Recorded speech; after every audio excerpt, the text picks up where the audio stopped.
Prezado senhor presidente, senador Mozarildo Cavalcante, senhores senadores, prezado senadora Luísa Nunes Ferreira, eu gostaria, em primeiro lugar, expressar aqui a minha solidariedade ao governador Geraldo Alckmin, tendo em conta que o seu filho Tomás, de 30 anos, foi ontem cercado por criminosos, acabou no meio de um tiroteio entre os bandidos e a polícia que integra a escolta, que faz a sua segurança. Ele que levava a filha de 9 anos de volta para casa à noite, na região do Morumbi, e numa alça de acesso à Marginal Pinheiros, quando o carro à sua frente fez um cavalo de pau. Dele saltaram 4 homens que cercaram seu automóvel.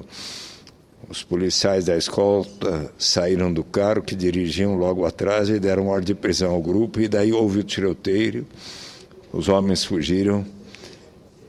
O ataque aconteceu próximo do Clube Paineiras, a 2 quilômetros aproximadamente do Palácio dos Bandeirantes.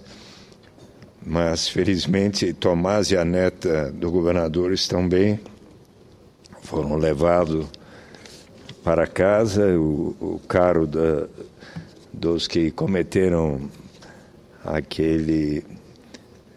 grave tentativa de eventualmente terem atingido o filho do governador foi encontrado, não sei de outros detalhes, mas é importante que todos estejamos atentos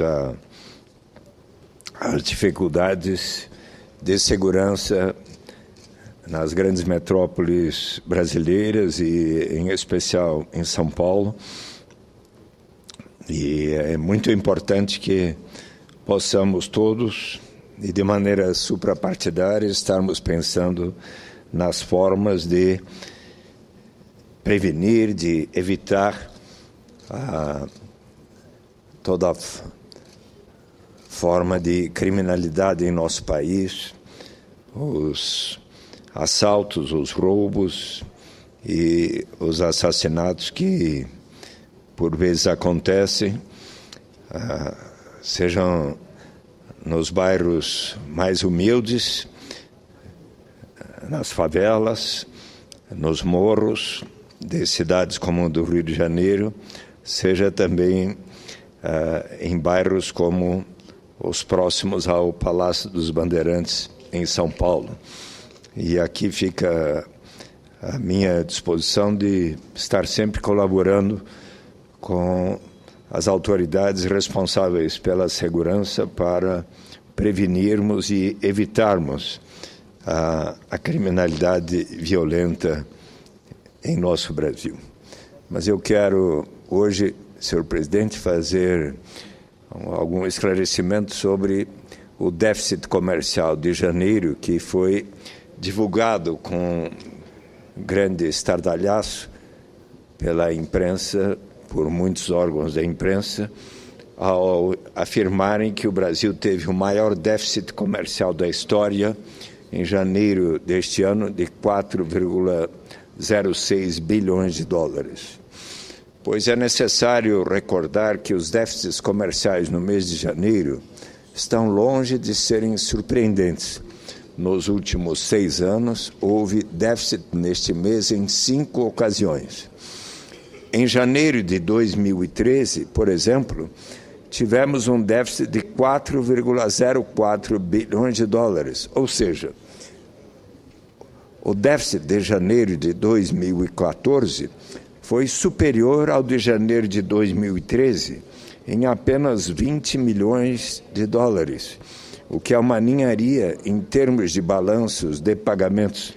Assim, este qualificado como o maior déficit da história significa, na realidade, estabilidade em relação ao ano anterior. Em janeiro de 2013, também houve um grande alarde com o déficit e prognosticaram graves problemas nas contas públicas. em razão de uma inevitável tendência de ampliação dos déficits comerciais. No entanto, ao longo de 2013, os déficits de janeiro e fevereiro daquele ano foram revertidos e o Brasil acabou fechando o período com um superávit de 2,6 bilhões de dólares. Os déficits são comuns no mês de janeiro em função de algumas tendências sazonais bem conhecidas. Em primeiro lugar, janeiro é um período de entre-safra agrícola, o que limita muito as exportações de commodities, nas quais somos muito competitivos. Em segundo lugar, janeiro é um período de baixa produção e férias, que se segue ao grande aquecimento das vendas de Natal. Em terceiro, janeiro é um mês de reposição de estoques, o que tende a aumentar as importações. Em quarto, algumas compras importantes para os investimentos do país, como a da plataforma da Petrobras, que custou 379 milhões de dólares, tiveram um grande impacto na balança comercial nesse período. Sem essa plataforma, o déficit deste mês de janeiro teria sido inferior ao do mês de janeiro de 2013. Na realidade, a desvalorização progressiva do câmbio tem refriado paulatinamente o ímpeto das importações, portanto, não se pode extrapolar o resultado desse mês e criar uma tendência anual fictícia. Além desses fatores sazonais, o déficit do mês de janeiro também pode ter sido ocasionado por uma especulação cambiária. É possível que muitos importadores, temendo um aumento do dólar, tenham antecipado importações.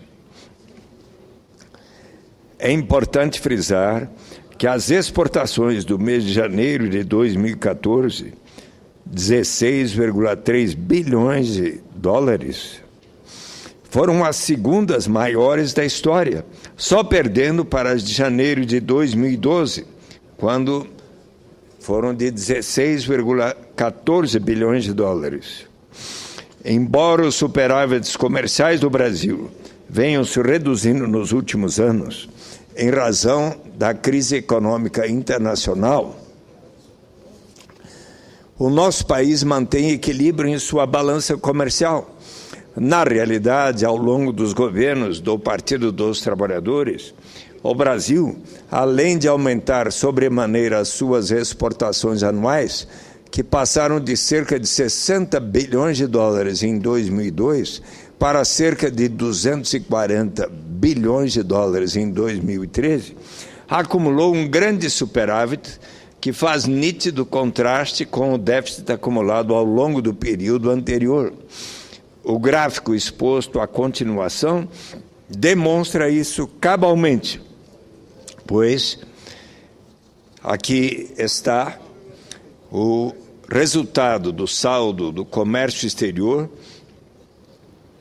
no período dos governos do presidente Fernando Henrique Cardoso, quando foi de menos 8.592 milhões, e o saldo de 309 bilhões 731 milhões ocorrido durante todo o período de 2003 a 2013 dos governos do presidente Lula e Dilma.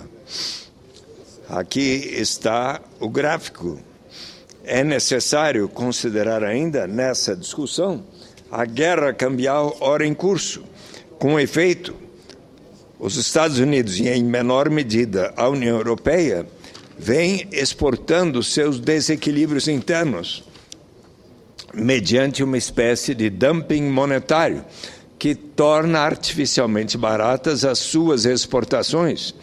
Isso explica em boa parte os déficits comerciais que acumulamos recentemente com os Estados Unidos e no último ano com a Europa.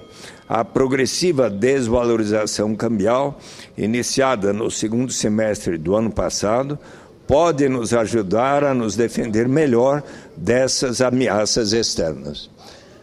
Presidente Mozzarildo Cavalcante, eu gostaria aqui de anunciar que ainda nesta semana pretendo falar de um resultado tão positivo que foi expresso ontem na mensagem da presidenta Dilma Rousseff ao Congresso Nacional, sobretudo quando ela menciona que, dentre todos os países do mundo, no período mais recente, o Brasil foi aquele que se destacou por mais ter diminuído a desigualdade socioeconômica.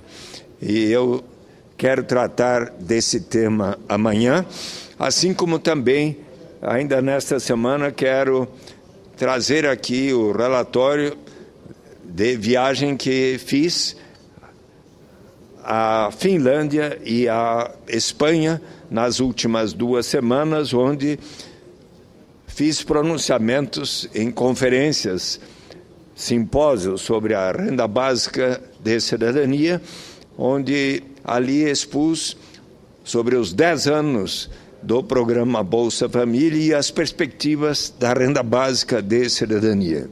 E, finalmente, gostaria aqui de externar a minha preocupação e recomendação aos jovens que estão considerando realizar protestos contra a Copa e querendo parar a Copa do Mundo, que, em verdade, como alguns jogadores, inclusive o Pelé, tem dito, é preciso ressaltar que o povo brasileiro ama o futebol, quer muito e torce muito pelo sucesso da Copa do Mundo, Copa das Copas, a ser realizada no Brasil, e que seria importante se respeitar as manifestações do povo brasileiro, inclusive em torcer para que o Brasil possa realizar esta Copa com muito sucesso e respeito para com todos os times de todos os países do mundo